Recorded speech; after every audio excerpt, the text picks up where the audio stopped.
everyone. It's Naomi Wolf of Daily Clout, and I'm thrilled and honored to be here today with Scott Walter. Mr. Walter, welcome. Great to be here, Naomi. Mr. Walker has a really distinguished background. He's president of the Capital Research Center, but he also served in the George W. Bush administration as special assistant to the president for domestic policy. And he was also vice president for publications and research at the Philanthropy Roundtable. So you've been in many worlds, and you also edited Philanthropy magazine and produced donor guidebooks on public policy research, school choice, and assistance to the poor. So you write regularly for philanthropydaily.com, and you have also previously served as a senior fellow for the Beckett Fund for Religious Liberty and a senior editor of the American Enterprise Institute's flagship publication. And you graduated from Georgetown. So you've been in many worlds: philanthropy, education, policy, and of course serving a president. So really exciting to have you, and I'm absolutely thrilled to have you talking today about Capital Research Center. So I'm just going to launch right in and say, tell us about it. And then I'm going to ask you to just tell us about the flow of money that you've discovered. So what is Capital Research Center? What should people know about your organization? Well, Capital Research Center is America's investigative think tank. That is to say, a lot of think tanks are all about, regression analyses and white papers and all that. And, there's a role for that, but that's not what we do. We investigate, like an investigative reporters is the best way to think of it. And one of the main things we do is follow the money, because as you well know, money greases all worlds. If we were talking Hollywood, money greases Hollywood, but we're talking politics, money greases politics.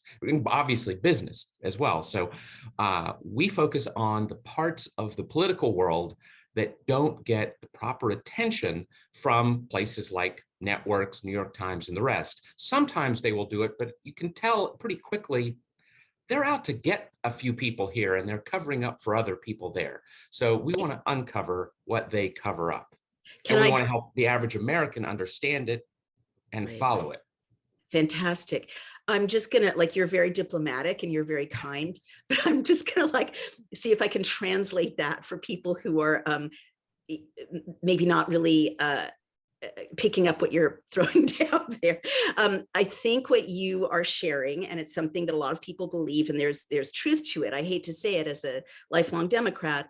I think what you're saying is a lot of existing think tanks, a lot of existing follow the money organizations, existing, well-known investigative reporting platforms tend to investigate dark money on the right, but leave uninvestigated dark money flowing to the left. Is that pretty much what you're saying? Absolutely. In fact, one of my standard jokes is that when you hear somebody like a Senator Sheldon Whitehouse, Democrat from Rhode Island, when he talks about dark money, you'd think that some conservative invented it in a lab in Wuhan. Whereas in fact, his own side, some of his dearest friends use it constantly. And in fact, one thing that Capital Research Center has done is to absolutely document that obviously there is dark money, quote unquote, a term invented by a lefty, by the way, on the right, but actually there is massively more of it on the left. Really? Yes. I would literally never have known that. I mean, of course, so I shared before the video started rolling that, of course, I've been a political consultant, and what was kind of a truism in that time is that both sides had their spigots, right? They were different spigots, but both sides had their, influence money, right? The Dems had trial lawyers and the AARP and unions, and the right had fossil fuels and defense, and I mean, that's sure. A broad brush, but they both had these flows of money corrupting the policy outcomes. And I also have read Jane Mayer's book, Dark Money. It's actually right here behind me. And she's a very distinguished investigative reporter at the New Yorker who did track, and you're absolutely right, this became kind of very much embedded in the narrative of where money is and where it comes from, corrupting policy outcomes. She followed Koch money. And she followed, the Koch brothers flowing millions. And it's true, she's a very solid reporter. And you're absolutely right that the term dark money has come to mean dark conservative money. But I was really eager to talk to you. We're a nonpartisan site because just looking around right now, it's clear that millions and millions, if not billions, are flowing, to the left and to progressives, and also corrupting the process. And that hasn't been identified. And may I also say, just sharing, that when, as a kind of old school liberal, I've been reading about conservative charges that there's money flowing to the left, George Soros, it doesn't seem well sourced or credible, at least in the superficial information stream that I'm getting, which is not to say there isn't good sourcing. So that's where you come in. It seems like you have found and documented, thoroughly the millions or billions flowing to the left, to Democrats. Is that an accurate summary? It is absolutely true. And I'll give you two examples, one from Jane Meyer. I'll send you a link to I did a book review of her book, Dark Money, which got a New York Times Book of the Year award. And, she was on NPR and every other respectable outlet and all. And yet, as you say, it is just pathetically one-sided. And to show you just how grossly one-sided, I can do it with one data point. She says in there at one point, she's talking about the 2014 cycle, and she's writing the book for the 2016 election, but before the 2016 election. So she says, finally, at almost on one of the last pages, she says, well, it's true that she complains that the 100 biggest donors in the 2014 cycle had outsized influence, and it's oligarchic and all. And then she does, just in passing, say it's true that there were a few left-wing Democrats in those 100 biggest donors. Now, I went and looked at her footnote for that. And then I read the source. So she's complaining about the 100 biggest donors having outsized influence, and a few of them were not right-wingers or Republicans. Now, Naomi, would you care to guess how many out of 100 a few equals? I can't imagine. You're going to tell me. 52 out of 100 my gosh. Is a few. Oh, Jane. So the answer is never, ever, ever trust Ms. Meyer. Now, by the way, I also can tell you that a reporter friend for one of the most prestigious media outlets in America, who covers the same sort of thing that Jane Meyer does, when her last article came out attacking one of the conservative foundations a couple of months ago, I asked him what he thought of it, and he said, oh, I can't remember the last time I read a Jane Meyer article. So people in the know, who are closely covering this kind of thing, they don't even bother to read her at this point because she does things like that. Now, I'm not saying that there's nothing true in that book. Obviously, as you say, there are big conservative donors, absolutely true. But whether you can trust the picture that she's painting you, that's a very different story. Well, I mean, that is an unfortunate, if indeed she paraphrased 52 out of 100 as a few, that would not pass an editorial smell test. And I'm sorry to hear it because, it's just regrettable. But having said that, what I love is to bring in the other side, the other information flow, and let people make up their own minds. So if people have read Dark Money, which is, I think, a valuable book to read, but we should know what the flaws are, of course, they should also hear from you. So what you're telling me is that there are giant funders on the left, and yes. You're going to tell us more about that. Just before we go to you drilling down, and you've got a slideshow presentation for us, which is so exciting. There are existing organizations like yours, like opensecrets.org. Do you think that they skew left, or do you not have that critique? Opensecrets.org is definitely something that your audience should have bookmarked. Alongside, I hope, a somewhat similar site of ours called influencewatch.org. Open Secrets is definitely left-leaning, and There's no doubt about that. And having said that, they are one of the best left-leaning Hmm. sites in this world because, first of all, they do a very good job of having a mass of data. Hmm. We use them all the time. We cite them regularly. Um, Most of their site is nothing but taking the FEC.gov site, which is the Federal Election Commission, the people who officially track political hard dollars and all. They take that raw data that's on that site, which isn't too hard to use, but it's not super easy if you're not somebody like me who does this for a living. They take that and they make it much easier, Right. and they do handle it graphically very well. And that you can absolutely trust their data on that, and it's very useful.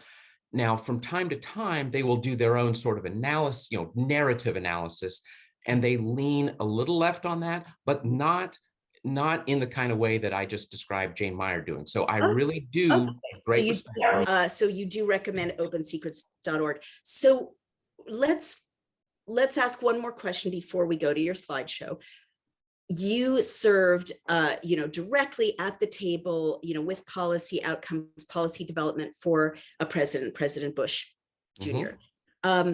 What is the danger? What should ordinary people, people who have not been sitting at those tables, understand about the why is it important for us to know the effect, where the money is coming from? Why is it important for us in understanding policy to follow the money, right? From your experience sitting at those tables.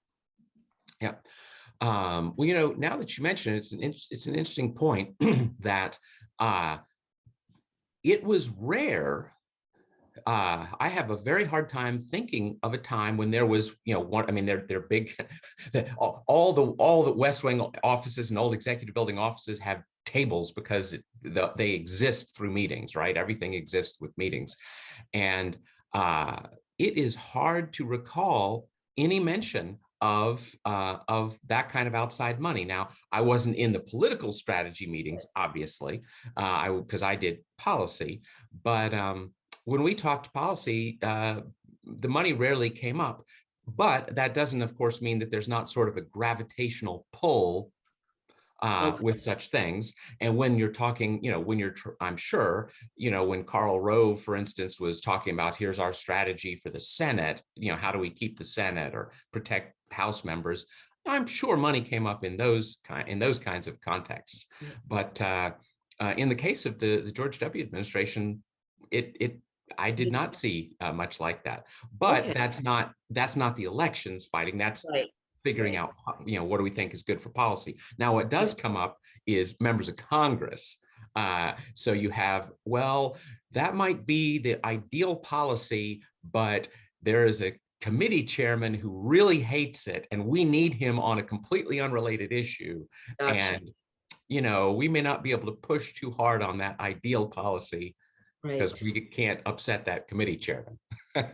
If the right has funding, which it does, why do you think it's been so difficult? I mean, I've been watching this deplatforming of conservative voices with horror, truly, as a citizen of the Republic. It's so important for citizens to talk to each other across whatever political views they have.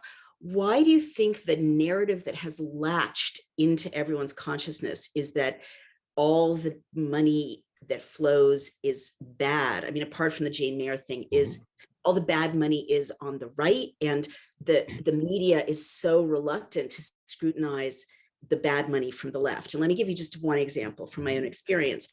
Columbia Journalism Review did a really good in-depth article about Bill Gates money flowing to the BBC and the Guardian and all these center or center-left mainstream news outlets, NPR, and no one would touch it, right? No one would touch it. I think there was one tiny piece about it in The Nation. Big story, basically saying the entire, media landscape for legacy media has been completely corrupted by someone who, happens to kind of be, I think, on supportive of the Democratic Party. What's your view of why conservatives are so disempowered right now in the media, given that, you're not like the Green Party? I mean, you have you have some institutional support, you have business support. Why have you guys been vulnerable to this? Well, there's multiple reasons for that. One is that, a lot of the reporters never learned these kinds of things, and they don't read anything that would tell them otherwise. There are rare exceptions, but not a lot. And on the other hand, so I blame the lefties to some degree, but I also blame the righties to a big degree, because the righties don't do nearly a good enough job of communicating. And I'll give you my sort of biggest thing on that. It was something we talked about at the beginning. Right-wingers tend to love, data and so we have great think tanks that do wonderful white papers. And Naomi, if you sat down for an hour and read one of those white papers, you might be convinced if somehow you happen to stumble on the thing. But what the left does, and I know you'll appreciate this because this is a world that you understand so well, the left always has beautiful stories. It tells stories. There are victims, there are villains, Yes. and there are heroes. True. And that's the way that you make a difference. The easiest joke on that is like, hey, believe or don't believe Christianity, but the guy who got it started talked in parables, not white papers. You tell stories. Yeah. And that's, and the Jews before that had fabulous stories. That's how you capture people. Right. You don't capture them with regression analysis. So Ronald Reagan understood that. Peggy Noonan understood that. What happened? Why? Conservatives used to be very good at telling stories. I remember sitting around in the 90s and early aughts, and liberals were saying, oh, those conservatives are so good at simplifying everything, telling a story, and appealing to those idiots who don't read white papers, but we have to learn those skills. What do you think happened? I know I'm asking you to get really granular with messaging, but what do you think happened? Conservatives used to be very good at telling stories. Well, I think the answer is a few. You named Peggy Noonan, you named Ronald Reagan. They could do it. Yeah. I don't think there are too many that are very good at that. And by the way, it's not where our money has tended to flow. And actually, let me give you a great insight from a liberal but honest reporter, Ken Vogel, now at the New York Times, used to be at Politico. He is no conservative. He's certainly no Trump fan, but he is very thoughtful and fair-minded. And he told me something years ago that was very smart. And by the way, it connects to the money side of this, right? He said, Scott, among conservatives, almost all your big donors, they're involved in heavy industry or resource extraction. Interesting. And those guys, if that's your life, like really make it simple, like a coal tycoon, right? Yeah. A coal tycoon has never sold his product to more than like 4 or 5 giant utilities. He's had 4 or 5 customers in his life. Right. He wouldn't know anything about mass marketing. He never thinks that way. Right. Now, in the Cokes, you mentioned the Cokes, most of the Cokes industry is resource extraction and heavy industry. They have some consumer stuff, but the big stuff was not that. Now, look at the left-wing money. Those Hollywood. Are showbiz, news media, social media. Yeah, they think mass marketing 24/7. You're 1,000% right. All right. Well, thank you for solving that mystery. Now you've got a bombshell. When I got your text this morning, it blew my mind open. I want to share it with every producer I know. You've found the money flows from big tech to something very, very sensitive in our democracy. I'll let you explain it. What are Zuck bucks? And please walk us through your unbelievable presentation. Sure. Well, Zuck bucks are named for Mark Zuckerberg, obviously the head of Facebook, one of the richest men in the world, running one of the biggest companies in the world. And what happened in early, spring 2020, he gave hundreds of millions of dollars to 2 501c3s, and don't let your eyes glaze over. there's multiple types of nonprofits in America. The nonprofit sector is a great strength of Americans, our strong civil society, trying to balance out big government and allowing all voices. In the nonprofit world, there are all voices. Right. So a 501c3 nonprofit is the stuff you get a deduction for giving money to. That's the easiest way to put it, right? Your church, your synagogue, Salvation Army, the Boy Scouts, these are that's what a C3 is, but there are political C3s, ones that work very hard to influence the politics and policy. Now, legally, C3 nonprofits are supposed to be absolutely nonpartisan. It is completely illegal for them to try to influence elections in any way. But there's an interesting thing. They are allowed to help voter registration and get out the vote. Now, most Americans have no idea that they actually are allowed to do that. And exactly, see, that's your reaction is exactly what 99 out of 100 Americans think. Like, what are you talking about? Oh my gosh.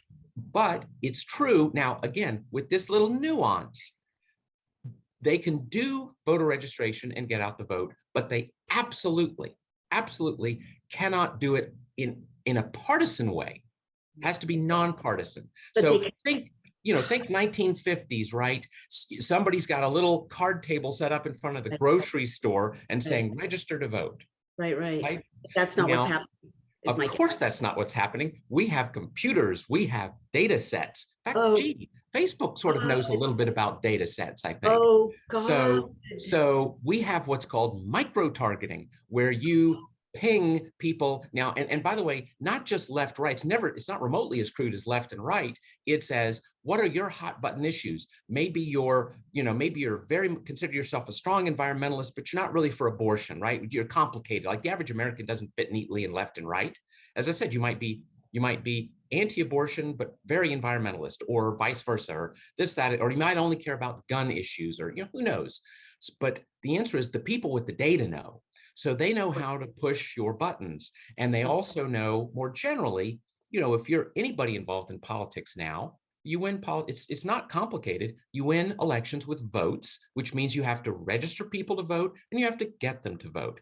And anybody worth his salt in politics knows for my candidate that I'm trying to help, I know the demographics, old, young, married, unmarried, rich, poor, this, all those demographic things. And you also, and just also, geography.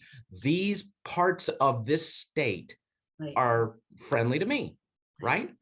So the key to this is, it really, my metaphor is it's a casino, right? Casinos love roulette wheels because sometimes when the roulette wheel spins, the house is going to lose money. Some spins every night, the house will lose money. But over the full night, the house does not lose money. It makes money because the odds are in its favor. And that's how they work in voting. That's how you work demographics and geographic locations. You juice the places where you're the casino with the roulette wheel. And there are going to be some people in that location and those demos that are not on your side, but not that many. Can I jump in? Because literally, I'm getting chills. I'm in shock, and I'm in shock because I've bought political advertising through Facebook. They ask questions that identify exactly who's likely to vote for which candidate. And you can micro target to, like, I want a woman of color in her 40s in a city. You don't have to say Dem, and it's illegal to say Dem probably, but you can micro target so carefully that the odds of getting a Democrat are probably 95%. And we helped people do that.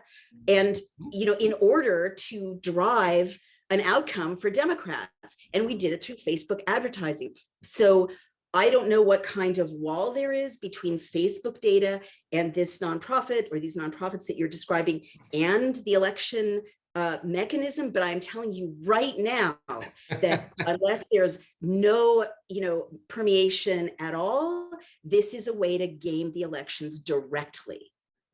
So tell me more. I just want to tell you that, I realize how huge this is, what you're describing, because of having handled as a consumer the mechanism of Facebook's ability to micro-target people to guarantee a certain outcome by simply activating them, right? Simply sending, if you send voter registration information to urban versus rural voters, you're going to skew Dem. If you send it to single women instead of white men over 50, you're going to skew Dem, and so on. But anyway, please go ahead. I'm getting chills. You have it down exactly. You have it down exactly. And let's connect it. But let me have a little side note. Let's connect this to big left-wing money, right? I don't know if you've heard of the Democracy Alliance, but it's essentially a billionaires club. They let in a few centimillionaires too, but it's a billionaires club started by two billionaires, George Soros and Peter Lewis, who ran Progressive Insurance. You may have that in your car today. They started it in 2005. Precisely why did they do it in 2005? Because in 2004, George W. Bush had gotten reelected, and they were furious because both those two billionaires, Peter Lewis and George Soros, they had each given $27 million to the Democratic Party in different, committees and candidates, right? And they didn't, and they were promised they were going to get W defeated, and it didn't happen. And they were furious, and they were angry with the Democratic Party, and they said, we don't want to put this money into the party apparatus. We're going to put it into the nonprofit world. Right. That's going to be a better lever than the party was. And so that's what the Democracy Alliance is. Now, if you go read, and you can on capitalresearch.org and influencewatch.org, you can read their internal documents from this Democracy Alliance of donors. And there's a term that they use over and over and over again, new American majority. And you just I keep seeing that new American. I'm like, what is this code? What does it mean? It's always headed in a certain direction. So tell me what it is. Well, it means just the things you were saying. It means young people. It means unmarried women. It means Blacks and Hispanics. Now they're having problems lately on Hispanics which is proof that money's very influential, but it's not magic. It doesn't always win. I want to make that caveat. Keep going. But the point is, that is what the left has understood will win elections for them for years, okay? And the answer is they have this vast nonprofit apparatus that knows this and works this. And by the way, in the 2016 election, you got to remember there was a Facebook employee that admitted, oh yeah, we weren't really supposed to give our data away to campaigns, but we did it for Obama. Or no, I'm sorry, that was 2012, but anyway. Oh my God. But anyway, so let's go back to, so we started this with the Zuck bucks, right? So you set the table very well that political operatives know the demographics and the locations that they need to juice turnout in.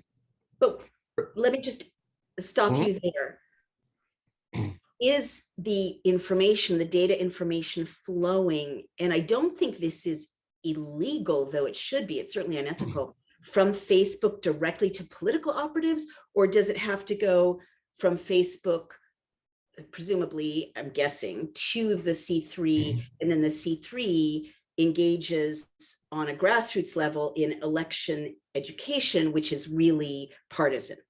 I mean, aren't there rules making sure that you can't kind of directly give Facebook data to, the chief of Tehran Klein? Yeah, well, we are very careful at Capital Research always to, we don't make claims unless we can document them, as anybody who goes to influencewatch.org will see. So I will not say that I have documentation that the Facebook data went directly and without any intermediaries into any campaign or the rest. Right. But I will say that there are data warehouses, that gobble up all kinds of information, not just places like Facebook, but also from places like a state government's data, right? I mean, I can easily find, Naomi, I can look up pretty quickly if I know what I'm doing. I can see, when has Naomi Wolf voted?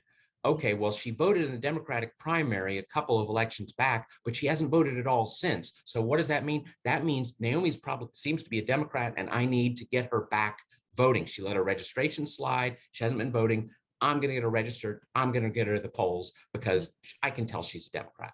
But just chiming in, yes, you can find that out in a heartbeat. but you can also find out in a data warehouse a bunch of other things to create a Oh, consumer yes. profile of me, like where am I shopping? What quizzes do I take? What are my health concerns? What am You I follow looking Planned for? Parenthood or the NRA or, So yeah. you can micro target policies and advertisements to me, even though you don't literally know who I voted for in the voting booth. That's the one thing you don't know. Yes, But exactly. you can make a No, very no. good guess. Right. No, Okay. exactly, So exactly. yeah. So you can, do you follow the Planned Parenthood Facebook page? That's a great indicator for, Sure. left-wing folks. That just, I mean, there are hundreds like that, things like that. So they know those things, they follow those things. There are businesses that exist to combine all this data. They combine all that Facebook kind of data, consumer data, because they're also just places that try to sell you stuff. And state data, and election data. They combine all these things. They have incredibly fancy algorithms, and they can, yes, they're just like a casino knows what the odds are of its winning on that roulette spin. They know what the odds are of you voting the way they want, and again, maybe they're wrong with you because you don't quite fit the standard mold, but not many people don't fit the mold. No, So exactly. so And by the here's way, that's why when you're on Facebook or even just online, you'll get these pop-ups all the time. Do you yeah. approve President Trump? Do you not? Boom, that goes right to the warehousers. That goes right, or for Facebook, it goes right, Yeah. right to Facebook. So let's follow the flow of money. This C3 is getting millions or billions. You're going to give us a kind of rough figure, flowing to the Democracy Alliance. The Democracy Alliance is then funding what to get to the electioneering on the ground? Sure. Well, on the case of the Democracy Alliance, it's actually slightly different from that. The way to think of the Democracy Alliance is, if you're a wealthy person, you have people who advise you on your investments, right? Right. This is, you should get out of coal, you should get into solar, whatever. That's how the Democracy Alliance works. They don't actually take in massive money at the Democracy Alliance. What they do is they advise left-wing billionaires. Here are the best nonprofits to invest in because they are going to help us win the next election. Gotcha. They're going to mobilize voters and whatnot to help win the election. So the money, and you talked about these two C3s that Zuckerberg is directly connected to. Can Yes. you go into more detail? Yeah, Zuckbucks is a separate story. But it's not that complicated. By the time the election was over, Zuckerberg and his wife had given out of their Silicon. This is Trump. This is which election? This is the time of the 2020 election. In 2020, they gave over $400 million. So, almost $500 million. They gave to two nonprofits. Okay, by the way, this money came out of Zuckerberg. Zuckerberg's got money all over the place. It came out of almost entirely came out of the Silicon Valley Community Foundation, which has what are called donor. Well, I don't want to get into too much, but that's a charity. That's a C3 nonprofit charity that he'd given money to, and then he directed them take my money because they basically have a charitable savings account for him in the billions. Take 400 million of my money and put it into, you're a C3, I want you to give it to these two C3s. Most of the money went to a C3 called Center for Tech and Civic Life. Doesn't that sound bland? This is the other thing in this schemes. They always have bland, very safe names. Who would be scared of the Center for Tech and Civic Life? They're probably tech geniuses, unlike me, who can't get my Zoom to work or whatever. So Center for Tech and Civic Life got about 350 million. And then another nonprofit, C3, nonpartisan, legally, nonprofit got about 60, 70 million, right? Now, the little nonprofit gave the money almost always to what are called secretaries of state. Most Americans never heard of this, but almost every state in the country has a secretary of state, which is the top official for running elections throughout the state, okay? And they got that money. And Naomi, this is the left's supreme story is we're on the left, we help people, we care about poor suffering people and we help them. And in this case, gosh, in this election with COVID, there's suffering and hardships, and we're going to help people vote. And if Yes, you're that's opposed to us, you're a vote suppressor. right. And don't you dare make any criticism of us, because that means you're trying to suppress votes. And Yeah. we just want to help people vote. But as you've been saying, help which people Ooh, vote. yes, yes. So how did they skew the vote? I mean, let me just Yeah. say that that's exactly the story that I heard reading the center left news. And I always think of my mom as like a kind of representative Democrat, and she's 1,000% convinced that Republicans want to suppress the vote and they want to do it in a racist way. So how do secretaries of state, how did they in 2020 affect, skew, alter the demographics of who voted? Get into the details of that, please. Exactly. Well, so in the case of the Center for Education, Innovation and Reform, or sorry, Research, Center for Education, Innovation and Research, that one that got this only mere 60, 70 million, they gave secretaries of state. And, here's the thing about money, strings almost always come attached to money, doesn't it? If somebody's offering you something, you're always going to be a little suspicious, like, wait a minute, how are you trying to influence me with your money? Well, the two biggest things that that center that was giving to secretaries of state wanted to do is they were pushing hard for mail-in vote, mail-in vote, mail-in vote, expand early voting, mail-in vote. And the other thing was, and voter education. Now, which is basically just to say, again, the kind of thing that you'd get a political campaign pushing into your internet when you're surfing the internet, like, are you registered? You need to vote, blah, blah. And so that's the kind of thing that they would do to try to increase voter turnout in the ways they thought would help the lefties the most. But hold on, let me ask you Mhm. this. Were they able, like this seems completely illegal, as a C3 to give money to secretaries of state to say, okay, let's make sure we're targeting, here's your polling place ads to this demographic and not to everyone. You have to give it to everyone, right? Or else it's got to be a huge legal violation.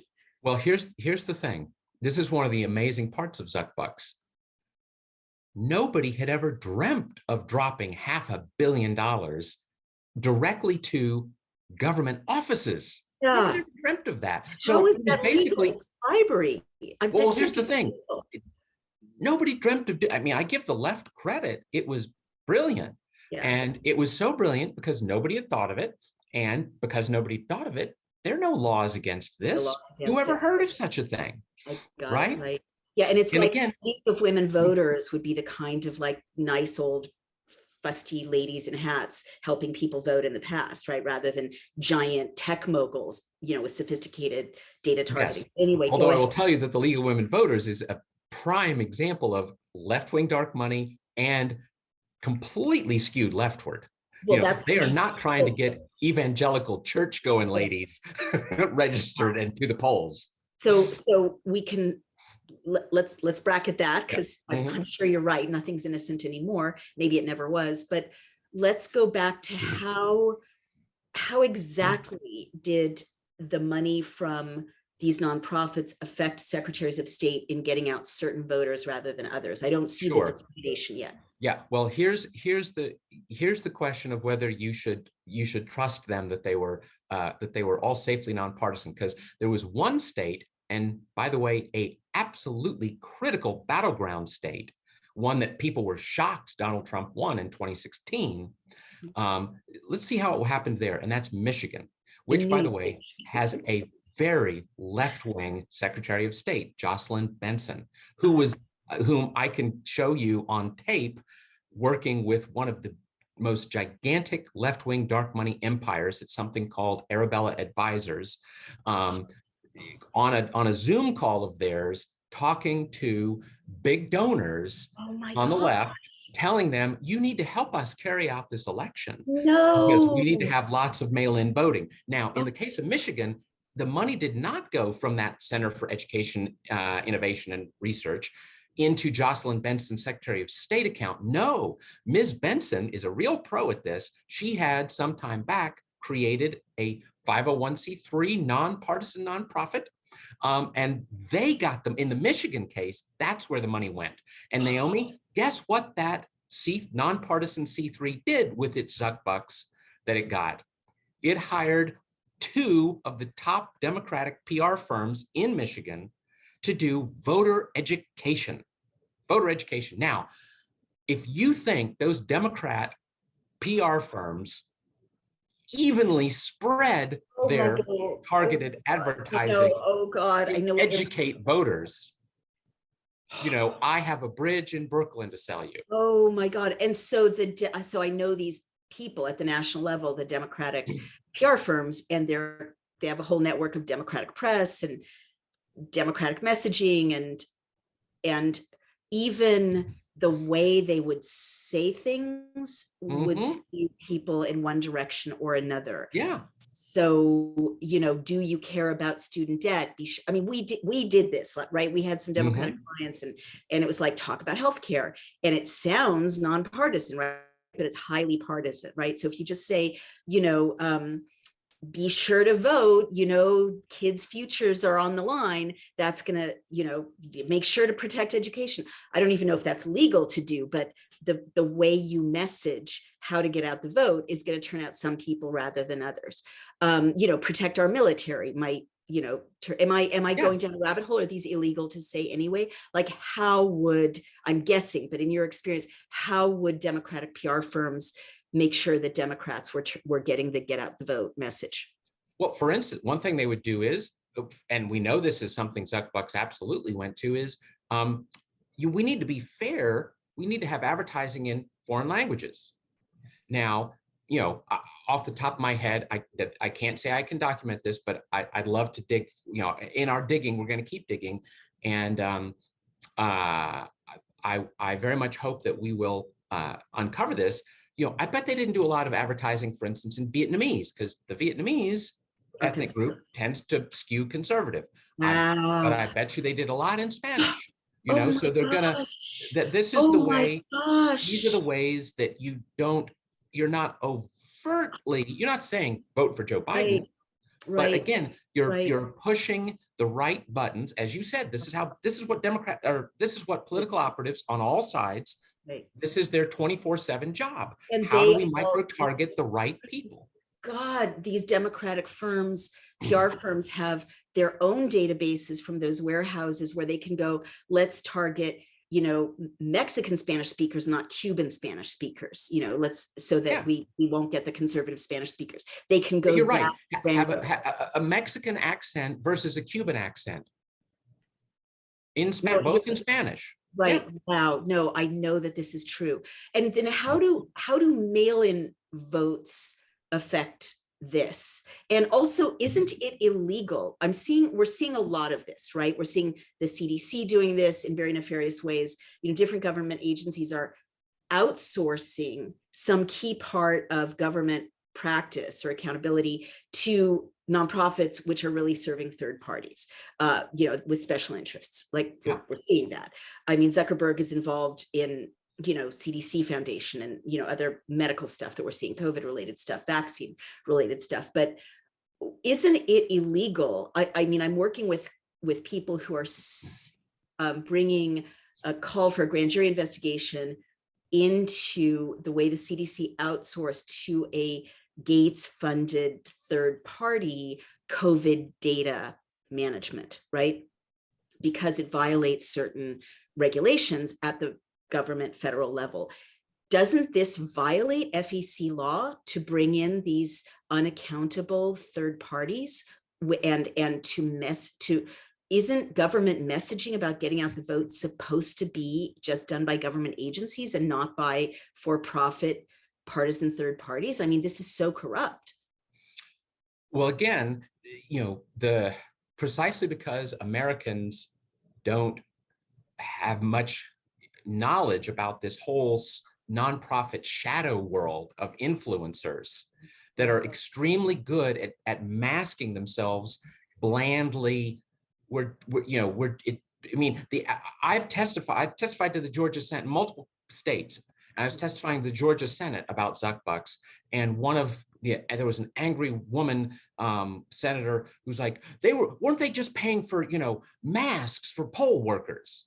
And the answer is no. No, they were not. What I'm asking, aren't there FEC regulations? I mean, we run a political news site. There are there are limitations on what we can do in terms of advocacy without breaking the law. How is it that it's legal for all this money to flow to partisan PR firms to get out the vote? Well, keep in mind, those Zuck bucks, it was only in one state where it went to a nonprofit, and then that nonprofit hired the partisan firms. Isn't that illegal? Doesn't that break a law? Well, not really, because again, people don't know. There aren't laws against these things because nobody has dreamt of this, and we don't talk about this. The New York, I'm sorry, Jane Meyer has not made this story, has not made it through her into the New Yorker. This is a huge story. So let's go back to the Secretary of State who started her own nonprofit. Is there, I mean, I want to look at those financial records because those are public records. Is she getting a salary? And if so? No, she very carefully, just before the money hit the bank account, she was jumping out of the nonprofit that she had founded. But careful, Naomi, because we've only dealt with 60, 70 million Zuck bucks so far. Let's flip real quick to the main one, that got around 350 million. That is that Center for Tech and Civic Life. And they did it differently. They didn't give to secretaries of state. They gave mainly there. I think there may have been one, a little bit of grants there, but overwhelmingly their grant money went directly into the local government election offices. Usually that's the county. Usually most states that's the counties. Some states it'll be townships and cities and all that. But in Michigan and Wisconsin, it's very complicated. There's a lot of different authorities that run elections, government authorities running elections. Most states it's just counties. And here's where you need to go to influencewatch.org and look up that Center for Tech and Civic Life. There's a huge long entry that we have tracking money to every state and all the rest. But let me just give you a few highlights there, because that's a really simple story that I can tell you, and it's just got 1, 2, 3 simple points. This is what we found. Is this your slideshow? No, that's the just sort of how big C3 money is. Go ahead. Although I will share my screen maybe for well, no, I'm sorry, I don't have a good slide on that, but on this thing. But here's the simple story, and then let's go to your slideshow. Yeah. So the simple story on the Zuck bucks with Center for Tech and Civic Life is, and again, you can go to capitalresearch.org and get this for every one of the battleground states: Michigan, Wisconsin, Pennsylvania, Arizona, Georgia. So, but they all boil down to the same thing, same 3 points. First, the money skews very strongly to Democratic strongholds. So, in Pennsylvania to Philadelphia and Pittsburgh, say, to Georgia to Atlanta. So the money skews very heavily to Democrat areas. And the second thing is that in those so in the funded part of the state, right? The places that got, because they didn't fund everything in these states, only to particular jurisdictions.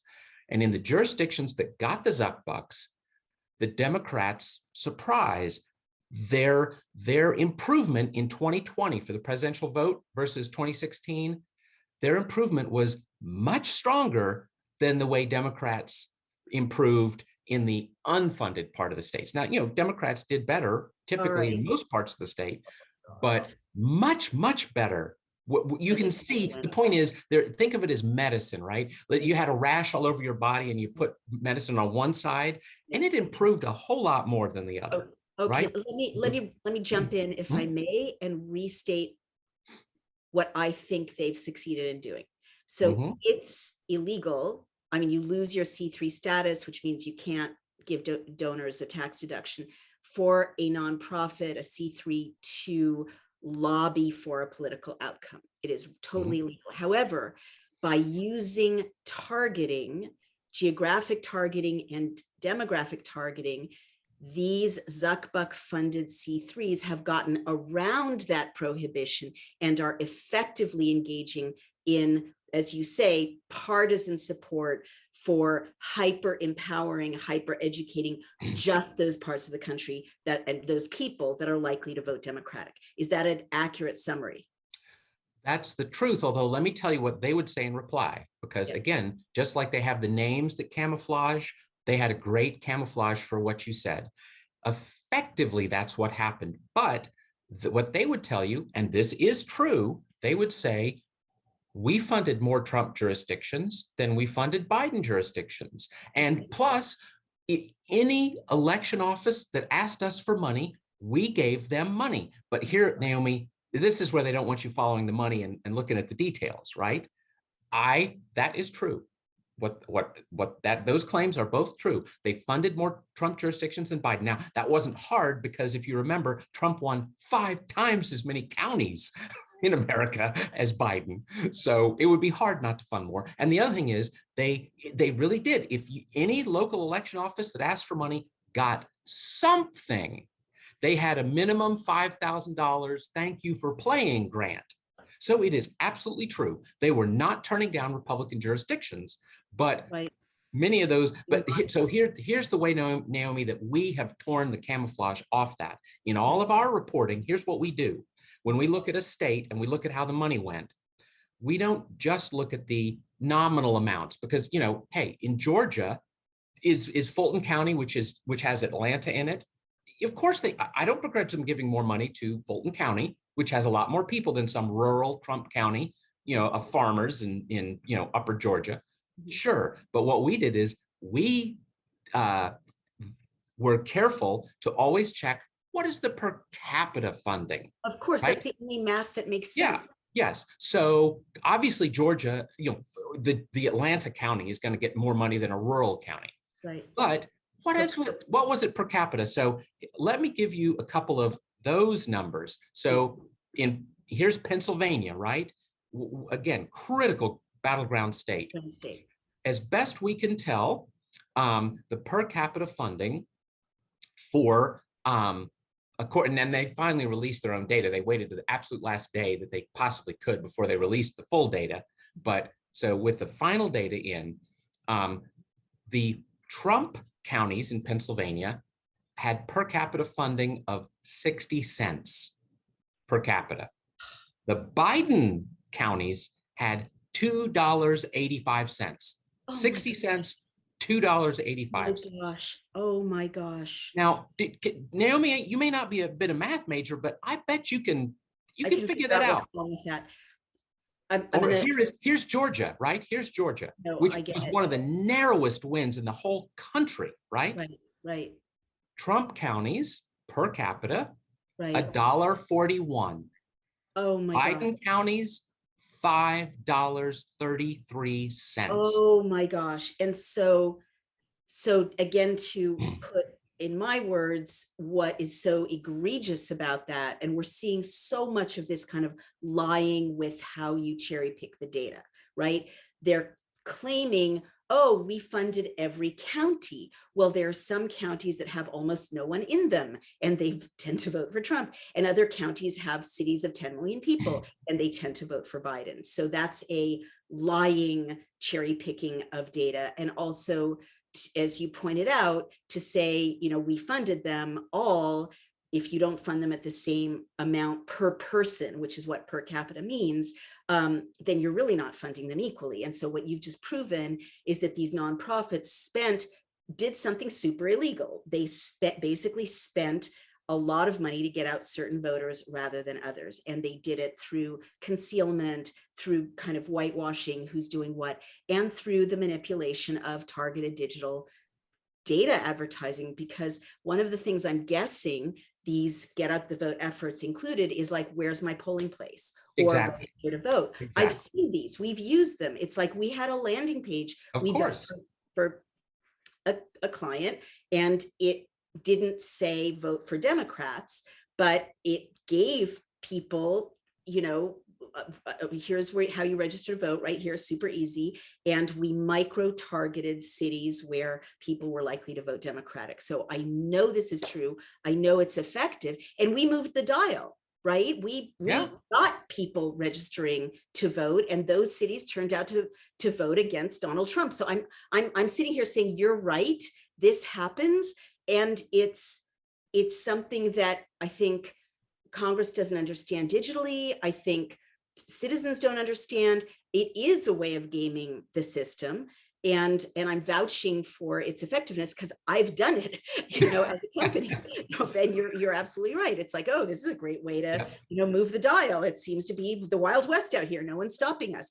But we're not a nonprofit. We're a for-profit. So we're allowed to, but nonprofits are not allowed to do that. It is a complete violation of FEC law to effectively do what you're saying, even though it sounds like FEC law hasn't caught up with the digital reality of how you skew the vote. So is that an accurate summary of the situation? It is. The only tweak I would say is for a nonprofit that's supposed to, charity is the legal term, for a public charity that's supposed to be nonpartisan, it's really the IRS more than the FEC that is supposed to be enforcing that. But I guess, we had that scandal a few years ago with Lois Lerner. Remember in the 2012 cycle, Lois Lerner and her IRS apparatchiks were stopping literally hundreds of conservative groups that were trying to get tax exemptions, and not, by the way, not as public charities, which is C3. They wanted to be C4s, which are legally allowed to get mixed up in elections.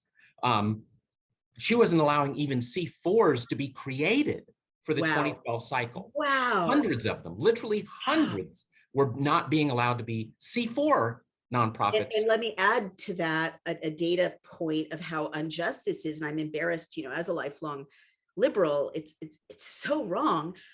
Churches are, have very strict rules against telling people, against voter education, basically. And a lot of conservative members of the clergy that I've heard from have been very frustrated in feeling like their communities have been silenced in terms of getting out the vote, whereas, there's a juiced up, amped up effort that you're describing to get out the democratic vote digitally. So what about mail-in votes? Why is that partisan? Who cares? Anyone can fill out a form. Sure. Well, a couple of things. First of all, there's enormous, if you care about election integrity, and look, the overwhelming majority of Americans understand both sides of election integrity, which is it should be easy to vote, but it also should be hard to cheat. Right. Both things matter. And every poll that's ever been taken shows 60, 70, 80% of Americans or more, Democrats, Republicans, Blacks, Hispanics, whites, it doesn't matter. We all know this, that you need both things. Well, the problem with mail-in voting is it does make it easier, but it also to vote, it makes it easy to vote in that way, but it also makes it easy to cheat because there's no control. In a polling place, when you go to vote at your polling place, there are Democrat and Republicans watching. There are officials checking everything, and all. You don't have that with mail-in voting. And one of the left's biggest things, people don't open the mailed-in votes in the presence of a Democrat and a Republican. No, not at all. And in fact, like my own research director recently moved to a new home in Maryland. And what did he get in the 2020 election? He got absentee ballot applications for multiple people who don't live there anymore. Now he didn't vote them, but he could have. Oh my gosh. Oh, wow. So how is it possible that mail-in votes are not opened publicly and in the presence of people verifying? Yeah, well, in fact, where do they often go? Into drop boxes, right? And when I can show you, again, we document everything we claim. If I tell you that you cannot trust the Center for Tech and Civic Life, I'll tell you why. I can show you their document with Philadelphia, right? Philadelphia County. Mm-hmm. Now, any political operative name, this, if I had to say, what are a few places in America that are going to be ground zero for who wins in 2020? Yeah. Philadelphia, yeah. Right? Well, yeah. I can show you the contract, because remember we talked about money coming with strings? Yes. The Center for Tech and Civic Life didn't give anybody a penny until they had a contract with how that was going to be spent. Oh my goodness. And the contract with Philadelphia said, you're going to have drop boxes almost every other block of the city of Philadelphia. And what's going to go in those drop boxes? Mail-in ballots. Oh my God.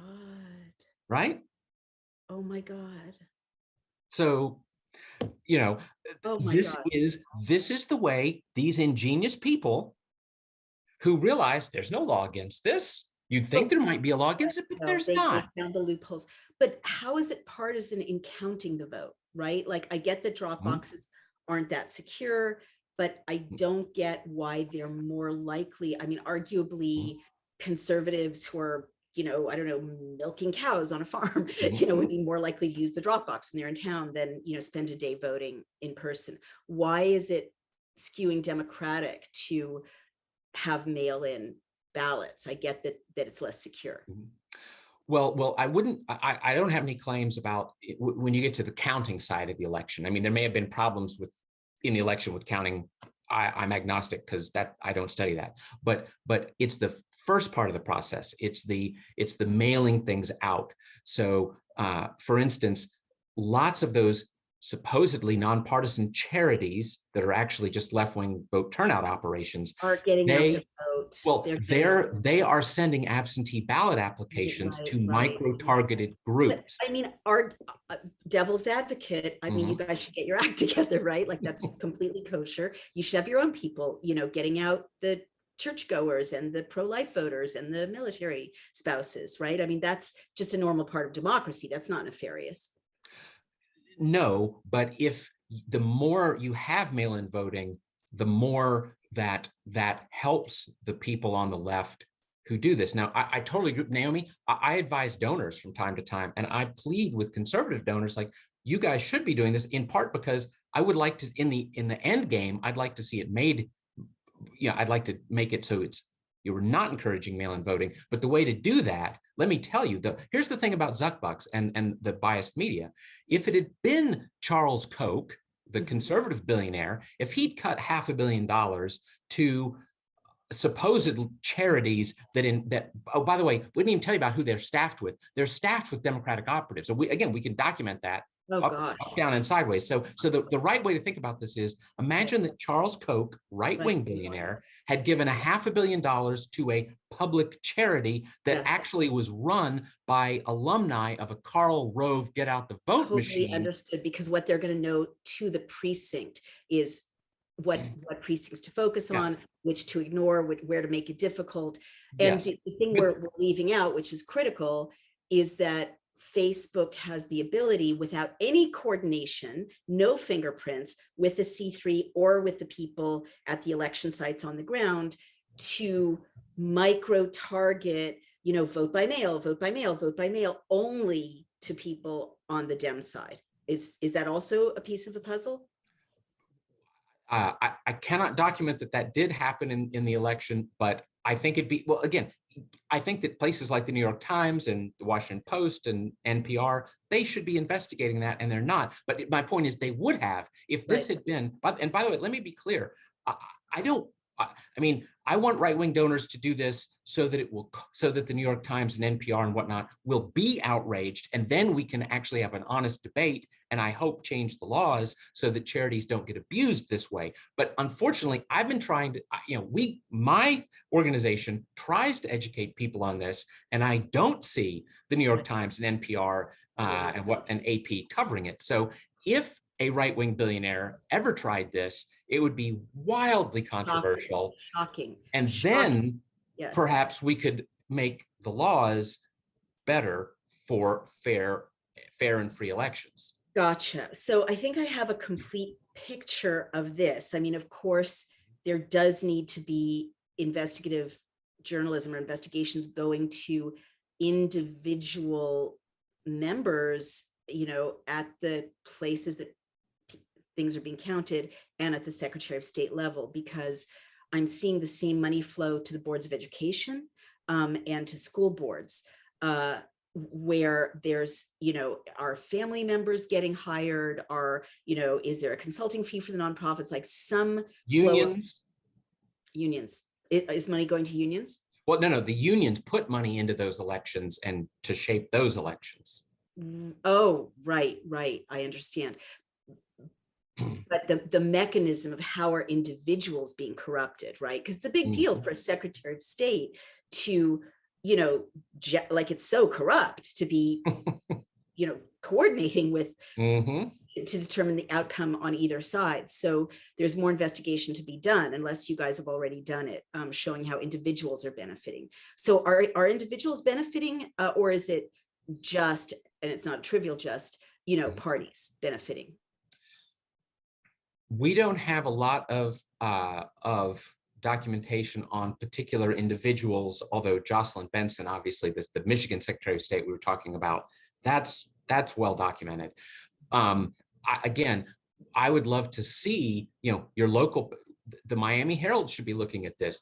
The Philadelphia Inquirer should, again, Philadelphia, you don't get much dirtier than Philly. The Philadelphia Inquirer should be doing a better job on this.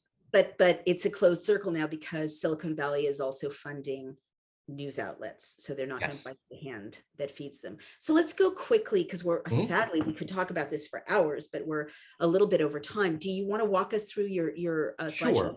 What we've been, I think everybody who's listened so far will understand.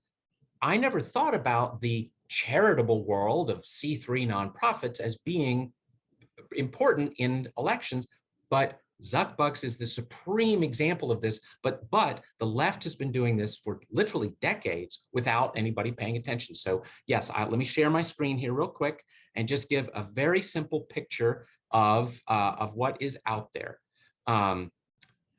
So there are three rivers, I like to say, of money that empty into the gulf of elections. Okay, 3 rivers of money. The first one is what everybody thinks of, the so-called hard dollars. That's when people are writing checks to one of the parties, to a candidate, or a traditional PAC. And that's what we think of when we think of political money. That's stream number 1. There's a second stream, soft money or dark money, which is, as you pointed out at the beginning, is a left-wing way to make it sound like, oh, these right-wingers and Republicans, they're doing some horrible thing.